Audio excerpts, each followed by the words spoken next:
Muy buenas tardes, tengan todos ustedes. Nuevamente gracias por acompañarnos en este programa especial que el Instituto Metabolia ha preparado para todos ustedes, nuestros pacientes y público en general. Antes que nada les ofrecemos una disculpa por el retraso en el inicio de nuestras transmisiones. Y como mencionaba, el día de hoy es un programa especial porque el Instituto Metabolia se une a los festejos del Día Mundial de la Diabetes, el cual se celebrará el próximo 14 de noviembre en más de 14 países en el mundo. Sabemos que la diabetes es una fuerte epidemia que ha afectado a prácticamente todos los países a nivel mundial, generando un número importante de complicaciones y reduciendo la expectativa de vida entre aquellos pacientes que la padecen. Una parte fundamental para saber cómo repercute la diabetes y otras enfermedades crónicas en la población es a través de la obtención de estadísticas confiables. Somos de los pocos países que cuentan con estadísticas confiables y que tienen una representatividad nacional. Desde hace más de 20 años, un grupo de investigadores, tanto clínicos como epidemiológicos, se reunieron para justamente generar encuestas que tengan representatividad a nivel nacional. Y para justamente ampliar sobre este tema, tengo el gusto de presentar a la invitada que nos acompaña en este programa, que es la doctora Paloma Almeda Valdés. La doctora Paloma Almeda Valdés, ella es médico internista y endocrinóloga, aparte tiene una alta especialidad en diabetes y también tiene maestría y doctorado por la Universidad Nacional Autónoma de México. Ella actualmente es adscrita al Departamento de Endocrinología y Metabolismo del Instituto Nacional de Ciencias Médicas y Nutrición Salvador Subirán. Bienvenida, doctora Paloma, muchas gracias por aceptar la invitación y por estar aquí en este día tan importante para el Instituto Metabolia. Muchas gracias por la invitación, es un gusto tener la oportunidad de platicar con ustedes y con su público. Muchas gracias. Y pues empezamos directamente la primer pregunta. Se habla mucho respecto a si la diabetes es realmente un problema importante de salud, primero a nivel mundial. ¿Es cierto esto, que la diabetes es realmente un problema de salud público en el mundo? Sí, por supuesto, la diabetes es una epidemia, no solo en México, sino a nivel mundial. Tenemos datos de diferentes organizaciones, una de las más importantes es la Federación Internacional de Diabetes, que hace estimados sobre las personas que viven en diabetes. Y para darnos una idea de la magnitud de este problema, en 2015 la Federación Internacional de Diabetes estimó que 415 mil millones de personas vivían con diabetes a nivel mundial. Y más preocupante aún es la proyección que se tiene de estos números. Se proyecta que para el año 2050 esta cifra se incrementará en 642 millones que viven con diabetes, lo cual pues es algo alarmante. Esto se traduce, si a lo mejor estos números no nos hacen o no representan, no nos los podemos imaginar, pero imaginen ustedes que 1 de cada 11 adultos vive con diabetes y en el futuro 1 de cada 10 adultos van a desarrollar diabetes. Además, el riesgo que tienen estas personas de sufrir las consecuencias de la enfermedad, como eventos cardiovasculares y problemas médicos, sobre todo en aquellos que permanecen sin diagnóstico, es importante. Otro de los estimados que hace la IDF es que cada 6 segundos una persona muere a causa de la diabetes. Y alarmantemente 3/4 de los casos de diabetes se presentan en países que tienen ingreso medio o bajo, lo cual pues es una situación desafortunada para el mundo. Claro, de hecho es interesante los datos que nos señala la doctora Paloma Almeda, y alguna vez leyendo, también haciendo alguna similitud para que veamos la carga de enfermedad que constituye la diabetes. Si se hiciera un país donde solamente estuvieran las personas con diabetes, sería el tercer país con mayor población en el mundo, solamente seguido después de China e India. Es decir, si juntamos a todos los pacientes y los ponemos en una región, sería un país y sería el tercer país más grande a nivel mundial. Es decir, esto nos habla pues que realmente el número de pacientes con diabetes es muy, muy importante, y como ya ha mencionado la doctora Paloma, el problema, las complicaciones que se generan debido a esta enfermedad pues son realmente muy, muy importantes. Y nuestro país está igual, doctora Paloma, estos datos tan alarmantes que vemos a nivel mundial. ¿México también tiene estos datos tan alarmantes? Así es, contamos con encuestas nacionales de salud. En las últimas 4 encuestas, la primera se realizó en 1993 y recibió el nombre de Encuesta Nacional de Enfermedades Crónicas. Posteriormente, en el 2000, se realizó la Encuesta Nacional de Salud. Posteriormente, en el 2006 y en el 2012, se realizaron la Encuesta Nacional de Salud y Nutrición. Y parte de sus objetivos fue obtener la prevalencia, es decir, cuántas personas viven con diabetes tipo 2 en nuestro país, considerando tanto los diagnósticos previamente conocidos, es decir, las personas que ya conocían que vivían con diabetes, y los nuevos casos de la enfermedad. Así tenemos un estimado de la cantidad de personas que padecen diabetes en nuestro país, y México sigue la tendencia a nivel mundial en cuanto al incremento del número de casos.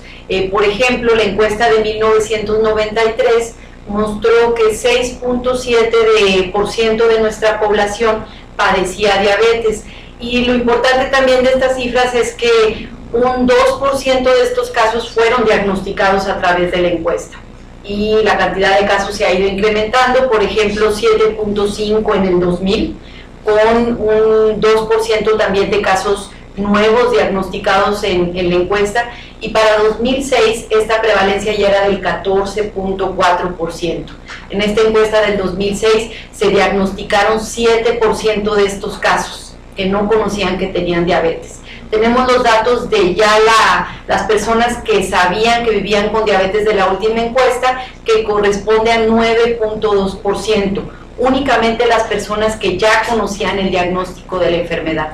Y nuevamente, para trasladar esto a números, esto equivale a que en México alrededor de 3.7 millones de personas viven con diabetes. Entonces, México es un país que tiene alta prevalencia, altos número de casos de personas que viven con diabetes, tanto conocida como no conocida. Pues sí, estos datos son alarmantes, y se ve cómo pues el incremento de los casos ha crecido de forma pues realmente impresionante. O sea, yo no recuerdo, no tengo en este momento un dato de otra enfermedad que haya tenido un comportamiento tan agresivo en cuanto al incremento del número de pacientes como diabetes. Bueno, probablemente otra podría ser la obesidad también, pero es realmente preocupante y alarmante cómo cada vez hay más personas padeciendo esta enfermedad. Estos datos de 2006, que sería como el 14.2%, sería hablar de uno en cada 7 o cada 8 adultos que padezcan esta enfermedad. Es decir, los que estamos en esta sala, si somos 20, tal vez 2 personas de nosotros aquí podríamos desarrollar la enfermedad o tenerla como tal. Entonces, sí, realmente estos datos son pues muy, muy alarmantes desde mi punto de vista.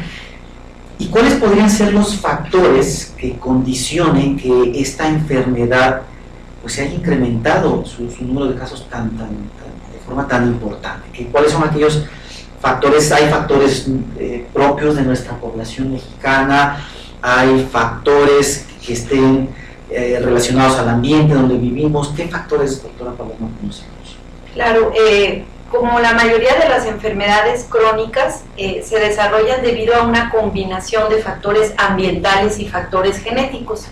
En relación a factores genéticos, pues recientemente se han realizado más estudios con la finalidad de identificar variantes genéticas que predispongan al desarrollo de diabetes. Como ustedes saben, es muy conocido que si una persona tiene un familiar con diabetes, su riesgo se incrementa considerablemente, y a medida que aumenta el número de familiares, esta predisposición, que no es modificable, se manifiesta. Esto se favorece por un estilo de vida desfavorable. ¿A qué nos referimos con un estilo de vida desfavorable? Ya comentaba el doctor Elías, el aumento de la obesidad, la alimentación, la actividad física, que digamos que favorecen que esta predisposición genética se manifieste. Utilizando miles de individuos de diferentes grupos étnicos, se han hecho estudios y se han descrito variedades en cromosomas, es decir, en nuestro material genético, que predisponen al desarrollo de diabetes en diferente proporción. Aún así, reuniendo todas estas variantes, pues la contribución no parece ser muy importante, parecen contribuir solo de manera pequeña, alrededor del 5%, al desarrollo de diabetes. Y además, la gran mayoría de estos estudios proviene de poblaciones caucásicas, es decir, individuos blancos o afroamericanos. Sin embargo, contamos con investigadores líderes también en México que se han dedicado a estudiar variantes genéticas particulares de la población latina y han permitido identificar variantes que son mucho más frecuentes en nuestra población y que se asocian al riesgo incrementado de diabetes. Como comentábamos previamente, México y toda la población latina es una de las poblaciones que mayor riesgo tiene de desarrollar diabetes, y actualmente existen estudios en curso para identificar de qué manera estas variantes, que parecen ser particulares o por lo menos mucho más frecuentes en población mexicana, favorecen el desarrollo de diabetes. Exacto, en el mundo hasta donde se han clasificado justamente a las poblaciones por su riesgo, y justamente la población latina es una de las poblaciones que tiene mayor riesgo de desarrollar estas enfermedades, así como también el desarrollo de la obesidad,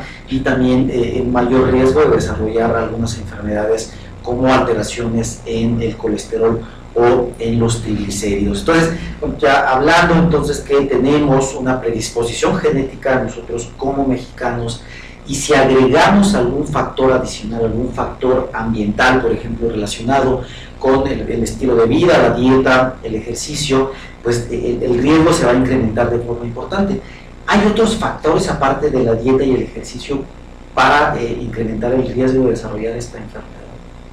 Sí, definitivamente la obesidad, el aumento de la obesidad ha acompañado al aumento de los casos de diabetes, y esto, los factores ambientales son muy importantes porque, a diferencia de los factores genéticos que comentábamos hace un momento, los factores ambientales se pueden modificar y repercuten tanto positiva como negativamente en el riesgo de desarrollar una enfermedad, en este caso en el riesgo de desarrollar diabetes. Entonces, podemos hacer intervenciones efectivas para modificar estos factores ambientales. Definitivamente, y como ya comentaba el doctor Elías, dos de los principales factores que han influido en el desarrollo de diabetes son el tipo de alimentación, es decir, la dieta, y la actividad física. Es bien sabido que el consumo de alimentos con alto contenido de azúcares o hidratos de carbono favorece el desarrollo de diabetes, así como una dieta baja en fibra. Esto ya lo comentábamos. La actividad física también, definitivamente la falta de actividad física regular proporciona cambios en el cuerpo que favorecen al desarrollo de resistencia a la insulina. ¿Qué quiere decir esto? Que la insulina no tenga un efecto normal en nuestro organismo.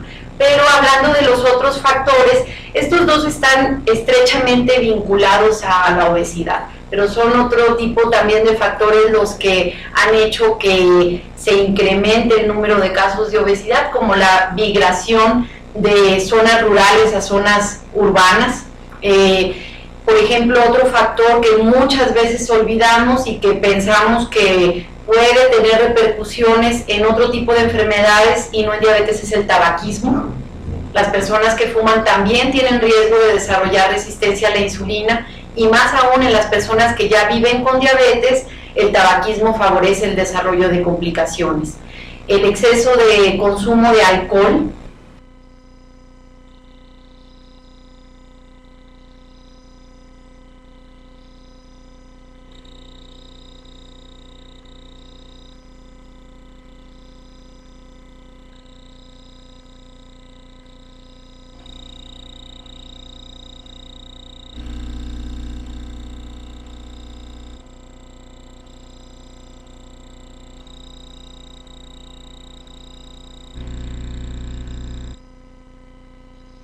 en el metabolismo de la glucosa, del azúcar.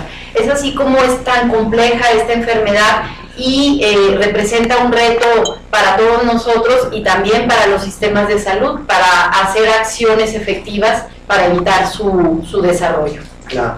Y entonces pareciera que mucho de nuestra sociedad actual, como vivimos, como estamos del día a día, pareciera que muchos de estos factores están contribuyendo diariamente hacia el mayor riesgo de desarrollar estas enfermedades. Y algo que se ha hablado mucho respecto a un comportamiento de nuestra sociedad actual es la alta ingesta de bebidas azucaradas, ¿no? Sabemos, y hay datos muy interesantes en nuestro país donde somos de los países miembros de la OCDE que más consumimos bebidas azucaradas. ¿Esto realmente tiene alguna repercusión desde el punto de vista científico en el riesgo de desarrollar diabetes? Sí, por supuesto que sí. El consumo de azúcares en general tiene que ver en forma directa con el riesgo de diabetes. Y lo que sucede con las bebidas azucaradas es que están disponibles prácticamente en cualquier lugar. Quizá no haya disponibilidad de otros servicios, pero una bebida azucarada que contiene gran cantidad de azúcar, jugos industrializados, refrescos, está altamente disponible. Y existen estudios científicos bien realizados que alimentan artificialmente ya sea a individuos o a modelos animales con bebidas altamente endulzadas y que estiman que el riesgo de desarrollar diabetes se incrementa en un 24%. Entonces es algo muy importante. Otra forma de azúcar que tal vez no identificamos es el jarabe de maíz rico en fructosa. La fructosa es otro tipo de azúcar que es mucho más barato y que es altamente utilizado por la industria para endulzar refrescos, bebidas en general, y también estudios realizados específicamente con la fructosa se asocian con el riesgo de desarrollar diabetes. Entonces, en general, el consumo de estas bebidas sí representa un riesgo para el desarrollo de estas enfermedades, y el incremento de su consumo también acompaña el incremento de los casos nuevos de diabetes. Exacto, es decir, sí es un gran problema, y yo a veces lo veo, a veces incluso a mí me ha pasado, a veces uno sale, va en el tráfico justamente, a veces hay mucha sed, no hay disponibilidad de agua, y a veces lo único que uno encuentra más cercano justamente son estas bebidas azucaradas, y el problema es que esto en el largo plazo sí nos puede generar un grave problema de salud. Nos incrementa el riesgo no solo de desarrollar diabetes, sino también obesidad, problemas con el colesterol, problemas en los triglicéridos. De la diabetes que estamos hablando, desde hace ya algunos minutos, estamos hablando específicamente de la diabetes tipo 2. Sabemos que hay varios tipos de diabetes, la diabetes tipo 1, que es infrecuente, y otros tipos de diabetes secundaria, diabetes gestacional. A la que nos estamos enfocando en este momento es a la diabetes tipo 2, que antes se le conocía como la diabetes del adulto. Esto sigue siendo cierto, es decir, esta enfermedad es realmente una enfermedad que aparece en la etapa adulta.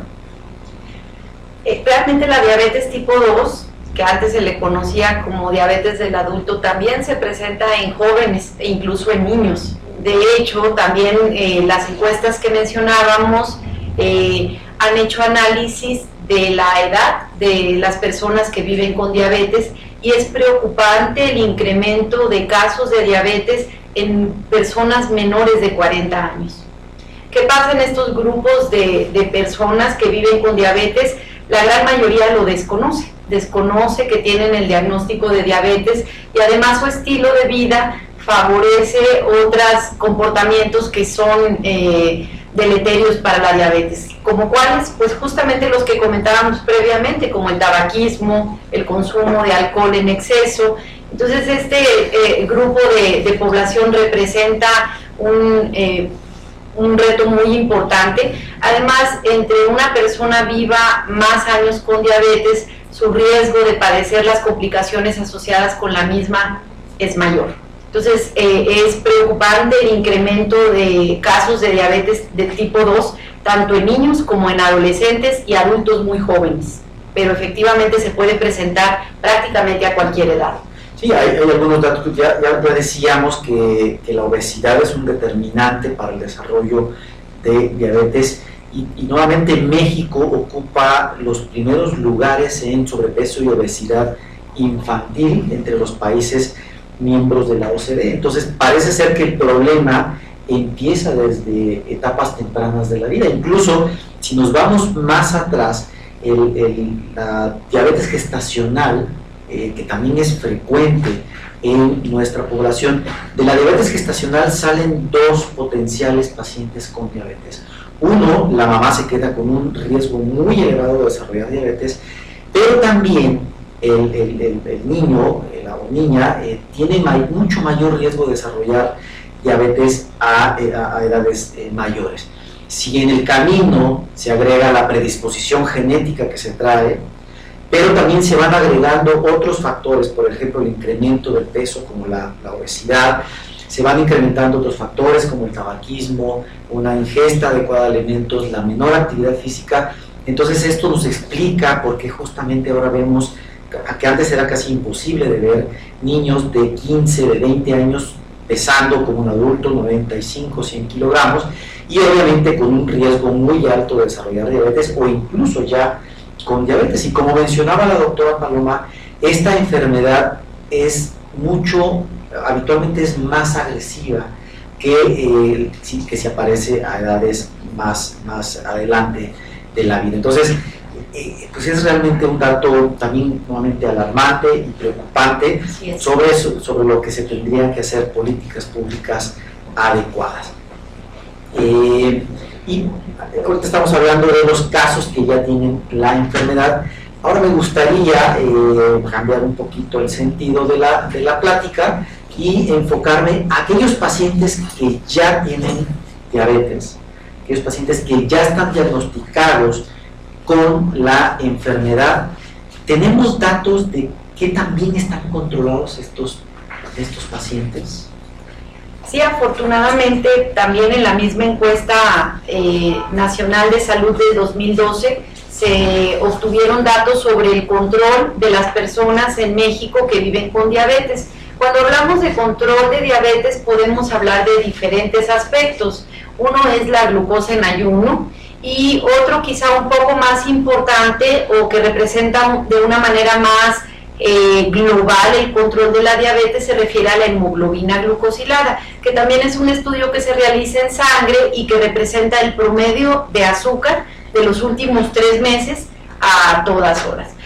Cuando hablamos de que es un buen control, pues una glucosa en ayuno normal es menos de 100. En una persona que vive con diabetes, buscamos que la glucosa en ayuno se encuentre entre 80 y 130. Y en cuestión de la hemoglobina glucosilada, en general, un buen control se refiere a niveles de 7% o menos. La hemoglobina glucosilada normal es hasta de 5.5% o menos de 5.6%.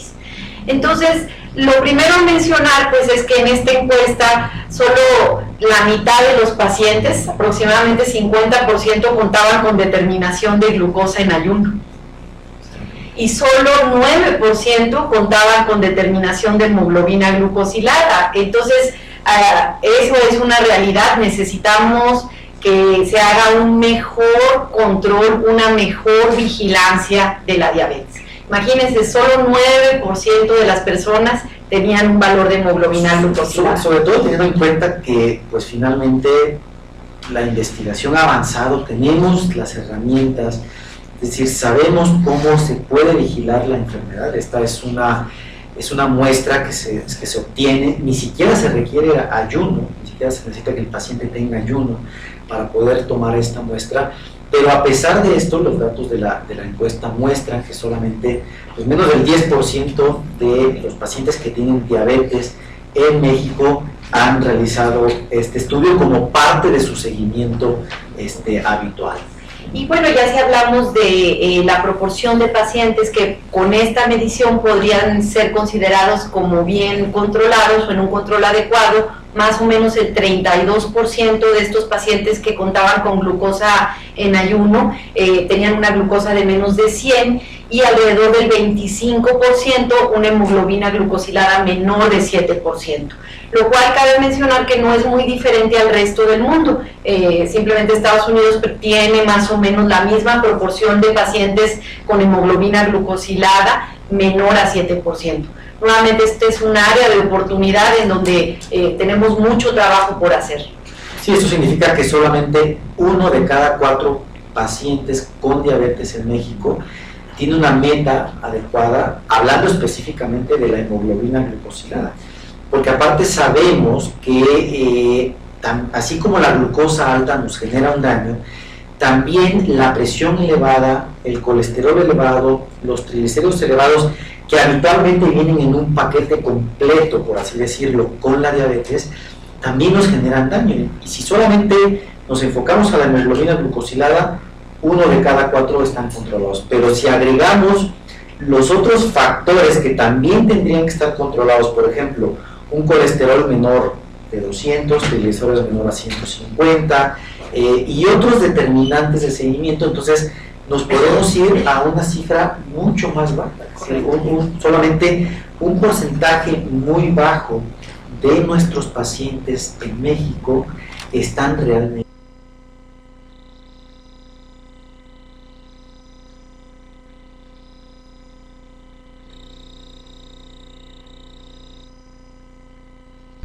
de forma adecuada a mi paciente. Seguramente este paciente va a desarrollar complicaciones en el mediano y en el largo plazo. Y justamente hablando un poquito respecto a esto, a las complicaciones, ¿sabemos qué complicaciones son más frecuentes en nuestro país relacionados con la diabetes? ¿Tenemos datos? Sí. De hecho, es muy importante considerar que la diabetes no nada más es las cifras de azúcar lo que nos preocupa, las cifras de glucosa. Personas pueden permanecer por muchos años teniendo cifras de glucosa ligeramente elevadas que ya se consideran como diabetes o prediabetes, o incluso mucho más altas y no tener ninguna molestia. El problema pues es que estas cifras se asocian con daño a diferentes órganos, lo que se conoce como complicaciones crónicas de la diabetes, y que es justamente lo que queremos evitar manteniendo un buen control de la glucosa. Las principales complicaciones de la diabetes son a nivel ocular, que se conoce retinopatía diabética. De hecho, la diabetes es la principal causa de ceguera. La otra complicación que ocasiona también mucha carga, tanto para los pacientes, económica, como es la insuficiencia renal. La diabetes también es la principal causa de insuficiencia renal, es decir, que los riñones dejen de hacer su función normal. Y quizá otra de las consecuencias que también es muy temida y que se asocia a una diabetes muy mal controlada son las amputaciones.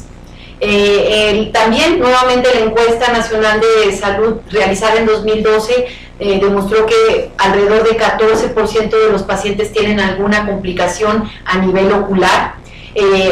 Aproximadamente 2% de los pacientes tenían ya una amputación debido a la diabetes. Entonces realmente esto es lo que queremos evitar con un buen control de la enfermedad. Exacto. Y bueno, justamente para como parte del control de la diabetes o para evitar justamente el desarrollo de la misma, ya hablábamos de estilos de vida saludables. Y bueno, en ese sentido hacemos la invitación a nuestro chef, el chef Michel Samperio, que es chef de aquí del Instituto Metabolia, quien como en los últimos programas nos ofrece alimentos saludables, bajos en calorías, y que aparte son alimentos que son ricos, es decir, repetimos lo que hemos mencionado previamente, no está peleado una alimentación saludable y sana con el sabor de los alimentos. Michel, ¿podrías presentar qué nos traes el día de hoy? Cámara. Hola, ¿cómo están?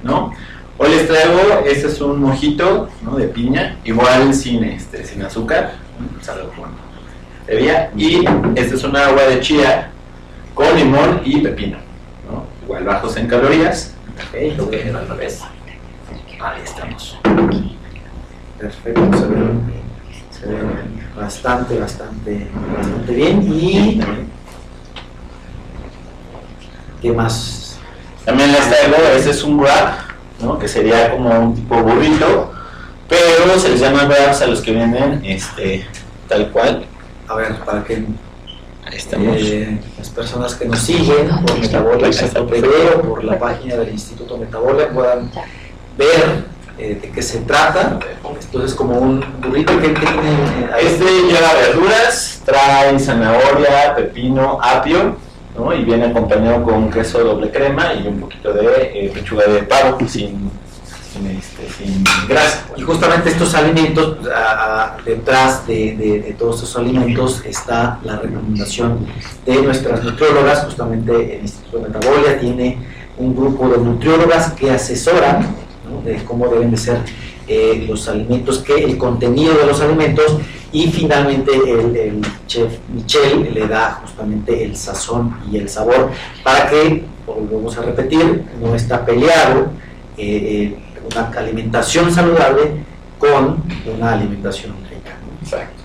Y le hacemos una ensalada. Esta ensalada es a base igual de hortalizas, ¿no?, trae cacahuate tostado, jitomate, lechuga y un germinado con queso panela. También una chapata con mucha verdura. Ok, se ve bastante.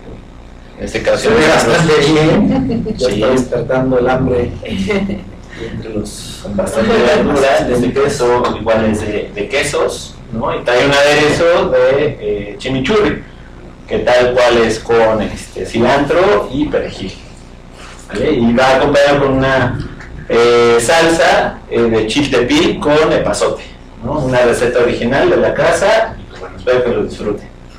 La alimentación saludable no está peleada con algo muy rico, ¿no?, como se decía, ¿no? Exacto. Pues muchas gracias y continuamos con el programa. Ya está, tenemos muy pocas preguntas para la doctora Almeda. Les recuerdo, estamos hablando de la epidemiología de la diabetes en México, y este programa, que es un programa especial, forma parte de que el Instituto Metabolia se une a los festejos del Día Mundial de la Diabetes, que se celebra el próximo 14 de noviembre a nivel mundial. Actualmente más de 60 países están involucrados justamente en este festejo, y este festejo justamente su principal objetivo es generar conciencia entre la población sobre el gran problema que es la diabetes, y justamente para poder dimensionar el problema de la diabetes pues tenemos que tener datos, y sobre todo tenemos que tener datos confiables como los que ya se han mencionado a lo largo de este programa. Últimamente estuvimos hablando respecto a las complicaciones que se generan debido a la diabetes, que ya vimos que es mucho, y a mí me llamaría la atención saber si yo veo que estas complicaciones pues son muy importantes, es decir, ceguera, es decir, que un paciente tenga que ir a diálisis, es decir, que un paciente tenga que amputarse y tenga que dejar de trabajar, sobre todo pensando que esta persona será el jefe de familia. Si se queda ciego, si tiene que dializarse, si está amputado, evidentemente va a dejar de trabajar. Y evidentemente va a ser un problema para toda la familia. Tenemos datos respecto a lo que nos cuesta a la sociedad, a México, cuánto le cuesta justamente la diabetes. Hablando específico de la enfermedad en general, pero también de sus complicaciones. Sí existen datos realizados por investigadores del Instituto Nacional de Salud Pública, y como comentaba el doctor Elías, pues los costos causados por la diabetes pueden ser clasificados en costos directos y costos indirectos. Los costos directos, por ejemplo, en esta investigación, la mayor cantidad de costos representó el gasto de las medicinas, de los medicamentos, que prácticamente se estimó en alrededor de 130 millones de pesos. Y seguido por los costos de las complicaciones, del tratamiento de complicaciones, alrededor de 100 millones de pesos, y por hospitalización, ya sea por diabetes o por alguna causa, alrededor de 40 millones de pesos. Estos costos directos en su gran parte son cubiertos por el mismo individuo que padece la enfermedad, que vive con diabetes. Y cuando hablamos de los costos indirectos, es todavía más preocupante la cifra. Por ejemplo, el principal costo indirecto causado por la diabetes, y también ya lo comentaba el doctor Elías, es la incapacidad permanente. Es decir, una persona que se encuentra en edad productiva y que ya no puede trabajar debido a las complicaciones o a la enfermedad como tal. Y este costo fue estimado en 400 millones de pesos. Seguida por los costos de mortalidad prematura, alrededor de 20 millones de pesos, y algún tipo de discapacidad temporal, alrededor de 6 millones de pesos. Estas cifras son realmente alarmantes y pues sí nos llaman a tener acciones para prevenir las complicaciones, sobre todo, que representan los mayores costos debido a la diabetes. Exacto, y justamente algo que platicábamos, la diabetes de inicio temprano, es decir, aquella diabetes que aparece antes de los 40 años, justamente es una diabetes más agresiva y sobre todo va a hacer que pues a más temprana edad las personas vean estas complicaciones. Y de hecho es impresionante que cada vez vemos personas de 30, 35 años que terminan con alguna amputación, que terminan con alguna lesión que puede llegar a ser totalmente irreversible, y esto obviamente genera pues un gran problema. Pues finalmente parece ser que tenemos, son todas las preguntas, hemos cubierto el mayor porcentaje de datos respecto a la epidemiología de la diabetes en nuestro país. Nuevamente decir que pues los datos son realmente alarmantes y preocupantes, y que sí vale la pena que pues de forma individual y de forma colectiva pues hagamos algo justamente para hacer frente a esta enfermedad. Agradezco definitivamente la presencia de la doctora Paloma Almeda por compartir su tiempo, compartir sus experiencias. Doctora Paloma, nos gustaría dar alguna conclusión respecto a lo que hemos platicado.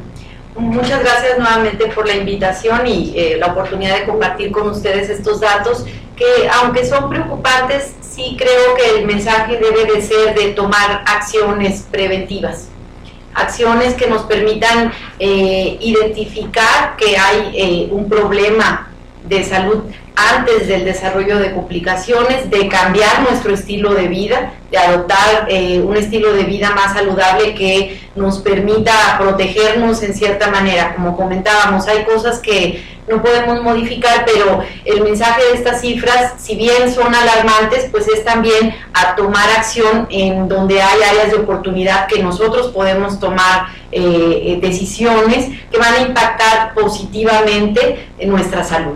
Esa sería mi conclusión para ustedes. Muchísimas gracias, y pues no me queda más que agradecer a nuestros seguidores de la página de Metabolia.tv, también a nuestros seguidores que nos siguen a través de la página de Facebook del Instituto Metabolia. Este fue un programa especial donde hablamos respecto a la epidemiología de la diabetes en México, y forma parte justamente de la celebración que se hará en un par de días sobre el Día Mundial de la Diabetes, que justamente el objetivo más importante es generar conciencia respecto a la gravedad de esta enfermedad, pero sobre todo que nos aliente a tomar acciones efectivas para hacer frente a esta enfermedad.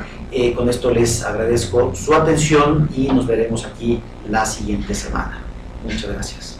Muchas gracias.